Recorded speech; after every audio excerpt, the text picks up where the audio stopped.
दा आं गिबियावनो बे मिडिया नोंथांमोनखौ आं गोसो गोरबोनिफ्राय बरायनानै लाग्रोबाय।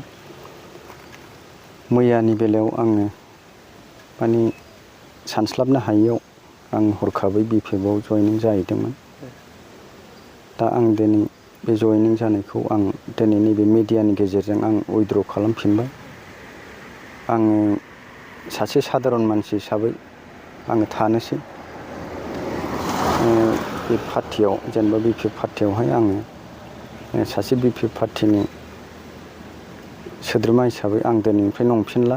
मैया आं जयेन जादोंब्लाबो सिगांनिफ्रायनो आं एबसुआव थाबोग्रा हिसाबै दा बिटिआर सरकार गभर्नमेन्ट दानाय UPPL पार्टियाव थाग्रा हिसाबै आं आवगायाव जेरै दं आं बिदिनो थानोसै।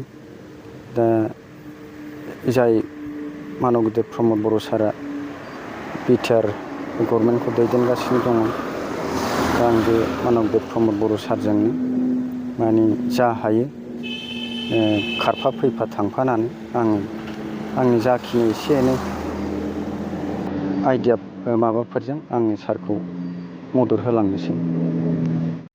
सेरफांगुरि फुंखा बाजार श'रुमाव होगासिनो दं ईद आरो बिहु धामाका अफार। क'क्राझार जिल्ला सेरफांगुरियाव थानाय फुंखा एन्टारप्राइज बाजार श'रुमा 22 मार्चनिफ्राय 30 एप्रिलसिमनि थाखाय होगासिनो दं ईद आरो बिहु धामाका अफारजों लोगोसे एक्सचेन्जनि अफार। बाजाजनि बाइक लानो गोसो गुदुं सुबुंफोरा फुंखा एन्टारप्राइज बाजार श'रुमाव होनाय ईद आरो बिहु धामाका अफाराव फैनानै नोंथांनि गोसोनि लुबैनाय बाजाजनि बाइकखौ लांफैनो हागोन।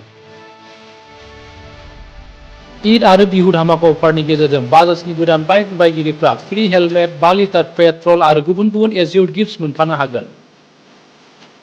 नोगोद रां होनानै बाइक बायगिरिफोरनो रोजासे रां केसबेक हरफिननाय जागोन। 7,999 रां डाउन पेमेन्ट होग्रोनानैनो नोंहा नोंथांनि गोसोनि लुबैनाय बाजाजनि गोदान बाइकखौ लानानै थांनो हागोन। बाजाजनि गोदान बाइक लानो गोसो गुदुं सुबुंफोरा 500 रां होग्रोनानै गावबा गावनि गोसोनि लुबैनाय बाइकखौ बुकिं खालामहरनो हागोन।